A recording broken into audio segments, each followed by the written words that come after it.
Deputados aprovam novos valores do piso salarial de Santa Catarina. Reajuste do magistério estadual recebe sinal verde da Comissão de Constituição e Justiça. Frente Parlamentar garante pagamento integral dos atendimentos realizados pelo SUS aos hospitais do estado. E a preparação dos deputados da Frente do Carvão, que vão a Brasília em busca de apoio para o setor. Isso e muito mais agora no Notícias da Semana.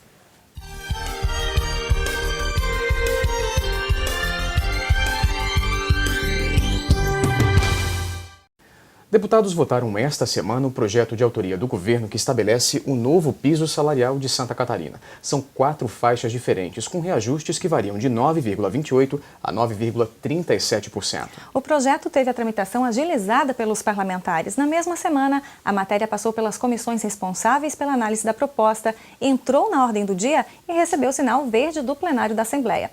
Veja a reportagem de Maria Helena Salles. Os deputados agilizaram a votação do projeto de lei complementar nas comissões para viabilizar a votação em plenário já nesta quarta-feira. É que o governador Raimundo Colombo só conseguiu encaminhar a matéria à Assembleia Legislativa no final de janeiro, depois de 4 meses de negociação sobre os percentuais de aumento entre as classes de empregados e patrões. Muitas empresas aguardavam a votação para começar a efetuar os pagamentos.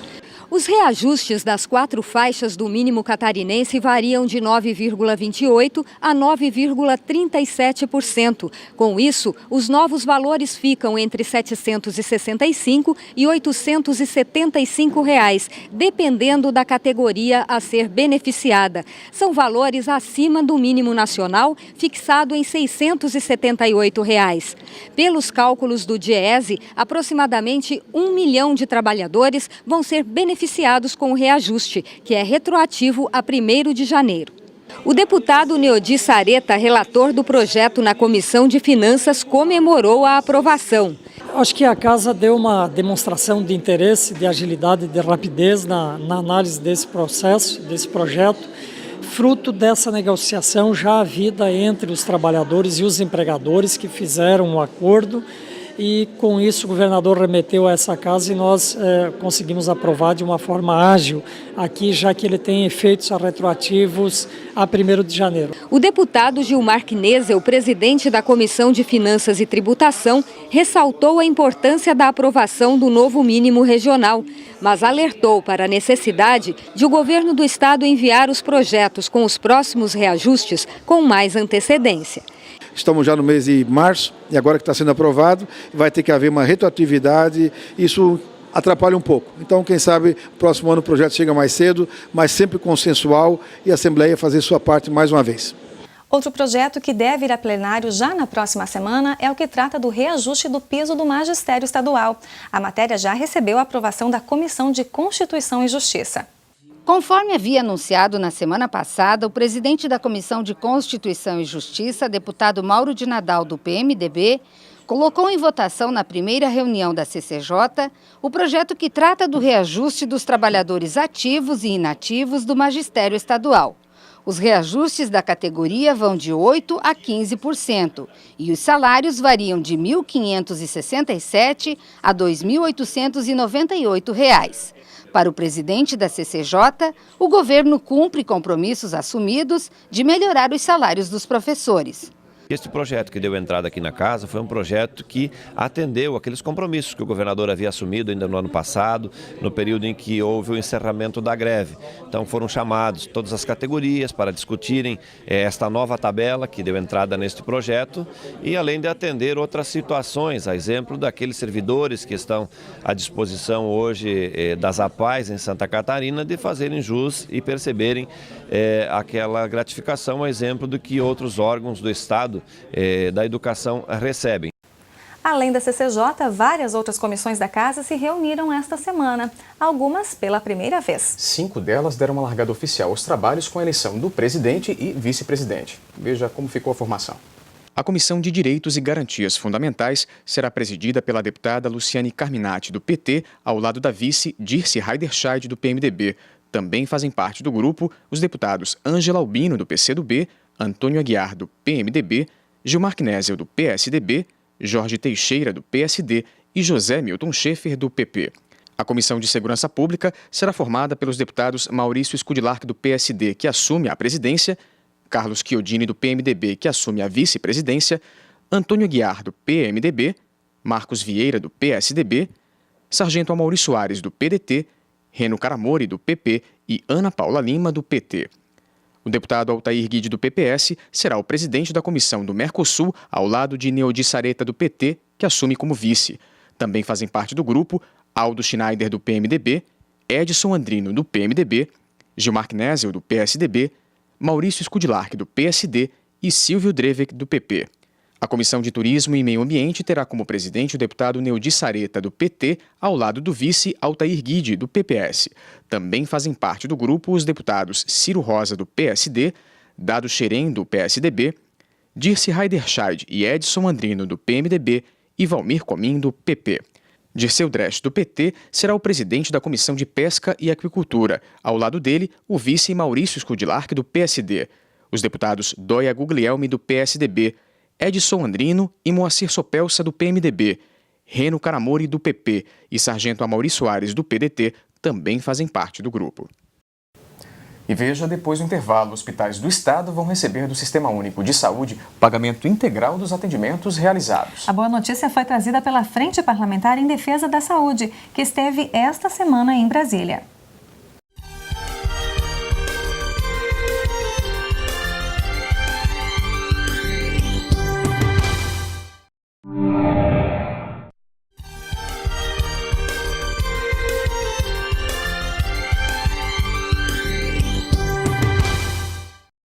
Parlamentares repercutiram esta semana a decisão do governo do estado para prorrogar por 90 dias a entrada em vigor do decreto que institui o diferencial de alíquotas de ICMS. A medida foi duramente criticada pelo setor empresarial e, como Notícias mostrou na época, mobilizou deputados da Frente Parlamentar de Apoio ao Comércio Varejista. A mobilização dos empresários começou logo após a edição do decreto no início de fevereiro. A Frente Parlamentar de Apoio ao Comércio Varejista da Assembleia Legislativa chegou a promover esta reunião, com a participação de mais de 500 empresários de todo o estado. O decreto criou o DIFA, Diferencial de Alíquota, que obrigava empresários que compram mercadorias em estados com ICMS mais baixo que Santa Catarina a pagarem a diferença junto à Secretaria de Estado da Fazenda. Esse decreto faz com que as micro e pequenas empresas do estado de Santa Catarina percam a sua competitividade e tenham dificuldade de estar no mercado competindo com os grandes players e também competindo com a internet e os meios de comunicações de compras digitais, e isso certamente vai ser bastante danoso para toda a economia de Santa Catarina. A mobilização deu certo. O governador Raimundo Colombo e o secretário de Estado da Fazenda, Antônio Gavazzoni, anunciaram nesta quarta-feira que o governo vai suspender o DIFA por 3 meses. A anulação da cobrança é retroativa a 1º de fevereiro, quando o diferencial de alíquota passou a ser adotado em Santa Catarina. A decisão foi tomada em Brasília após uma série de reuniões com outros governadores e secretários de Fazenda sobre as mudanças no ICMS que estão sendo implantadas pelo governo federal e que também vão atingir os empresários. Na Assembleia Legislativa, o líder do governo, Edson Andrino, analisou a suspensão do decreto. O governo está conversando com a Fiesc em função da preocupação que o governo tem com a indústria de Santa Catarina, que é a grande prejudicada, e com o segmento também do micro e o pequeno empresário de Santa Catarina, que se sente também prejudicado com o decreto. Eu acho que o governo, juntamente com o segmento empresarial, vai achar um bom termo para encaminhar aqui para a Assembleia Legislativa. Outro assunto que ganhou destaque foi a demarcação de terras indígenas prevista pela FUNAI na região do Morro dos Cavalos, em Palhoça. O movimento contra a demarcação veio pedir o apoio dos deputados para a derrubada da decisão. Eles alegam que a medida vai prejudicar 60 famílias. Cerca de 300 moradores ocuparam as galerias da Assembleia Legislativa para acompanhar a manifestação da representante do Conselho Comunitário da Enseada de Brito, Suzana Alano. Em tribuna, ela questionou o processo demarcatório da FUNAI, que delimita as áreas de ocupação indígena na região do Morro dos Cavalos, em Palhoça. Pela demarcação, iniciada em 1993, cerca de 60 famílias, na maioria de pescadores e maricultores, terão que desocupar as terras. Para protestar contra a decisão, líderes comunitários da Enseada de Brito, Praia de Araçatuba e Maciambu Pequeno iniciaram, em 2008, o movimento contra a demarcação de terras indígenas na região.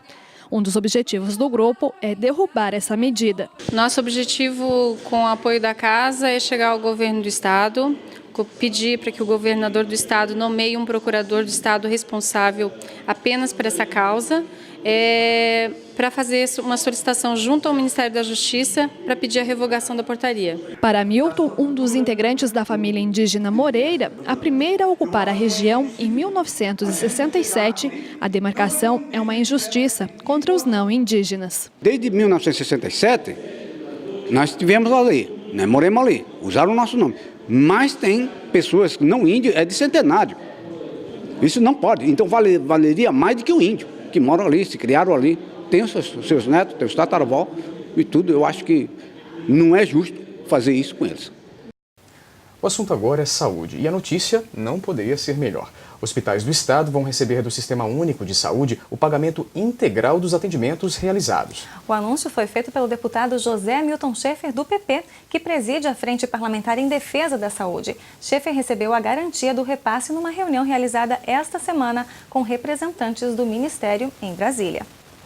O pagamento é uma antiga reivindicação dos hospitais de Santa Catarina e foi obtida ontem durante a audiência em Brasília com o secretário do Ministério da Saúde, Elvésio Magalhães. Não foi possível aumentar a renda per capita, o valor per capita de cada catarinense, nós ainda vamos continuar abaixo de outros estados aqui do Sul. Contudo, foi feito um acordo com o Ministério da Saúde para que seja feita uma nova recontratualização da prestação de serviço de todos os hospitais catarinenses, em sistema de mutirão e emergencial, num período de 30 dias. O deputado José Milton Schaeffer, que preside a Frente Parlamentar de Defesa da Saúde catarinense, disse que o acordo vai permitir a ampliação do número de atendimentos hospitalares públicos e privados. Santa Catarina deixa de receber todos os anos 108 milhões de reais de recursos, de valores prestados pelo Serviço Médico Hospitalar de Santa Catarina, que não são pagos pelo Ministério porque não está dentro do contrato atual. Na modificação desse contrato, Santa Catarina, cada hospital passará a receber um valor maior e isso vai fazer com que a velocidade e a qualidade do atendimento nos nossos hospitais seja melhor, equiparado com o do Rio Grande do Sul e do Paraná. Ainda falando em frente parlamentar, o deputado Jean Kuhlmann, do PSD, protocolou o requerimento para a criação de um outro grupo de trabalho exatamente nos mesmos moldes. A diferença está no foco. A intenção é propor ações de apoio à indústria têxtil catarinense. O setor têxtil catarinense emprega aproximadamente 170 mil trabalhadores. São quase 10 mil estabelecimentos que produzem desde fios e malhas até artigos de vestuário. Segundo dados da Fiesc, a indústria têxtil estadual responde por 22% de todo o segmento no Brasil. É o maior produtor de linhas para crochê e fitas elásticas da América Latina e também se destaca na produção de artigos de cama, mesa e banho. Somente em 2011, o Estado exportou 176 milhões de dólares em artigos como tecidos atualhados de algodão, fitas de fibras sintéticas e camisetas de malha. Apesar de ainda ter papel de destaque na economia catarinense, o setor têxtil do estado perdeu muito espaço na última década. A participação nas exportações brasileiras caiu de 22% para apenas 6%. No mesmo período, a importação de produtos como malhas e confecções vindas de outros países cresceu de 6% para 28%. Autor do requerimento, que pede a criação de uma frente parlamentar de apoio ao setor têxtil catarinense, o deputado Jean Kuhlmann afirma que o objetivo é buscar soluções para os problemas que afetam o setor. A própria questão da informalidade, a concorrência desleal, o aumento do preço do algodão, a questão cambial, são todos fatores que dificultam o setor têxtil a se manter em pé. Então são todas essas questões que nós temos que trabalhar, seja no aspecto da política econômica estadual, como também no aspecto da política econômica nacional. Nós, através da Frente Parlamentar, vamos trabalhar nesse sentido, de buscar forças, de unir esforços no parlamento para fortalecer essas questões e tornar mais claro, para que nós possamos ter uma carga tributária menor nesse aspecto, mas que nós possamos também garantir com que o trabalhador seja beneficiado com um resultado positivo para o setor. E veja, ainda hoje, a Assembleia assume a articulação do plano de combate às drogas coordenado pelo governo do estado. Um dos objetivos é captar recursos junto ao Fundo de Reaparelhamento do Judiciário para a compra de vagas em comunidades terapêuticas. Instantes, aqui no Notícias da Semana.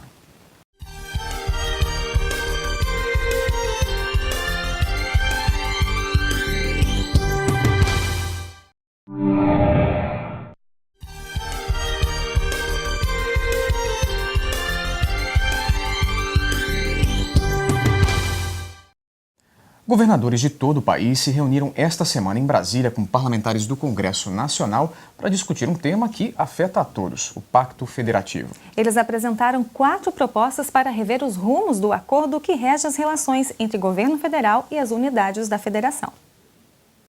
Os governadores defendem um aumento do limite anual da dívida dos estados junto à União, com a diminuição dos juros. Sugerem uma proposta de emenda à Constituição que impede a aprovação de projetos que representem aumento de despesas aos estados sem que sejam detalhadas novas receitas. Eles reivindicam ainda o aumento da base de cálculo do Fundo de Participação dos Estados e a proposta de zerar a alíquota que a União cobra dos estados em PIS/PASEP. Houve um esforço do governo no sentido de colocar recursos para investimentos. No entanto, a área de custeio se agravou e continua se agravando. Por isso, nós precisamos de apoio. É inteligente e necessário para o Brasil que os estados tenham capacidade de investimento, que realizem obras, que criem dinamismo e infraestrutura para ajudar no crescimento do nosso país. Quem também deve ir a Brasília na semana que vem são os deputados da Frente Parlamentar em Defesa do Carvão. O motivo da visita? Convencer o governo federal a ampliar a participação do minério na matriz energética do país. Especialistas defendem que dentro de uma década o carvão deverá ultrapassar o petróleo como matriz energética. De acordo com estudos realizados pelo Departamento Nacional de Produção Mineral, o subsolo da região sul do país tem uma reserva de 32 bilhões de toneladas de carvão mineral. Mas enquanto os Estados Unidos têm 54% da matriz energética baseada no uso do carvão e a China tem 80%, no Brasil esse índice é de apenas 1,6%. Os parlamentares de Santa Catarina, do Paraná e Rio Grande do Sul querem que o governo federal implemente uma política para tornar as termoelétricas movidas a carvão mineral numa prioridade estratégica no Brasil. Na próxima terça-feira, um grupo de deputados desses 3 estados vão a Brasília para dar início a uma ação integrada com este objetivo. O deputado estadual Valmir Comim é coordenador da Frente Parlamentar Catarinense em Defesa do Carvão Mineral. Ele faz parte do grupo que viaja a Brasília na terça-feira. Entre os compromissos agendados, os parlamentares participam às 6 horas da tarde da reunião da Frente Parlamentar Mista em Defesa do Carvão Mineral, que vai traçar metas para o biênio de 2013 a 2015. O encontro vai ser na Câmara dos Deputados, na sala da presidência da Comissão de Fiscalização Financeira e Controle. Já começa a se buscar junto, aos secretários da Fazenda, tanto do Rio Grande do Sul quanto Santa Catarina e o Paraná e o Ministério de Minas e Energia, a questão do arranjo tributário, dos incentivos, mecanismos fiscais, a segurança jurídica para a implementação dessas ações, mesmo porque nós temos uma expectativa muito otimista e real de que a presidente Dilma, nos próximos dias, deve anunciar a permissão da geração de energia a partir do carvão nos leilões da Eletrobras no A-5. Os parlamentares alegam que não há mais espaço para o argumento de que o carvão é poluente. De acordo com eles, a tecnologia de ponta e soluções ambientais que viabilizam o aproveitamento dessa fonte energética sem prejuízo para o meio ambiente. O deputado Comim alerta para o fato de que uma usina privada a ser inaugurada no país vai usar carvão colombiano como fonte energética, o que, de acordo com ele, não pode acontecer num país com reserva tão grande do minério. Seria um contrassenso, uma incoerência, por parte da presidência, se não, se viesse a inaugurar esse tipo de geração de energia gerada a carvão com carvão da Colômbia e de alijar-se o processo do carvão nacional. Mas essa não foi a única bandeira encampada pela Assembleia, não. Na semana que passou, o Parlamento assumiu a articulação do Plano de Combate às Drogas, coordenado pelo governo do estado. Um dos objetivos é captar recursos junto ao Fundo de Reaparelhamento do Judiciário para a compra de vagas em comunidades terapêuticas. Quem explica é a repórter Maria Helena Sares. Nesta reunião, o secretário de Estado da Assistência Social, João José Cândido da Silva, apresentou ao presidente da Assembleia Legislativa, deputado Juarez Ponticelli, e ao deputado Ismael dos Santos, o Plano Estadual de Políticas Públicas sobre Drogas. O objetivo do plano é reduzir os índices de criminalidade, oferecendo tratamento aos dependentes químicos financiado pelo governo de Santa Catarina. O plano completo ainda vai ser elaborado e colocado em votação aqui na Assembleia Legislativa. Este é um plano emergencial para dar uma resposta imediata à comunidade. O plano tem, entre outras propostas, a criação de serviços de acolhimento provisório em 7 regiões do estado, a realização de campanhas de combate às drogas, a adequação dos serviços voltados ao atendimento dos dependentes químicos e a compra de 1.000 vagas em comunidades terapêuticas que tratam esses dependentes. Para isso, o governo do estado espera contar com 42 milhões de reais do Fundo Judiciário. O secretário veio pedir o apoio do presidente ao plano. O Estado precisa assumir essa responsabilidade, dar uma profissão e acompanhar esse ser humano até ele ter um emprego e ser autossuficiente. O presidente da Casa designou o deputado Ismael dos Santos, coordenador da Frente Parlamentar de Combate e Prevenção às Drogas, para coordenar também as ações do Legislativo voltadas a colaborar com o plano estadual. O parlamentar já vinha lutando pelo envolvimento do poder público no tratamento dos dependentes químicos. Nós entendemos de que hoje avançamos muito nessa reunião de trabalho, principalmente na perspectiva de uma possível e positiva e necessária parceria com o Judiciário catarinense. Estamos, de fato, a um passo, não é, dessa grande conquista que vai ser uma resposta efetiva à questão da segurança em Santa Catarina. Durante a reunião, o secretário argumentou que o Estado não recebeu até agora nenhum recurso do governo federal referente à campanha Crack é Possível Vencer, que tem verba de 4 bilhões de reais a ser distribuída aos estados. Por isso, precisa de outras fontes de recursos para colocar em prática o plano que é inédito no país. Até agora, nós estamos na articulação com o governo federal. Recursos mesmo, não veio nenhum recurso para o estado de Santa Catarina desde maio e, inclusive, estou enviando ao presidente da Casa aqui o ofício, porque eu sou o coordenador e sou o responsável se houver um fracasso, sou eu o responsável perante o governador do estado. O presidente Juarez Ponticelli garantiu que o Poder Legislativo Estadual será o articulador das ações previstas no plano. O poder público, a sociedade civil, precisam se organizar para fazer esse enfrentamento, buscar a família, buscar a participação de todos os agentes da comunidade. Então, nós deflagramos essa caminhada, agora essa construção conjunta.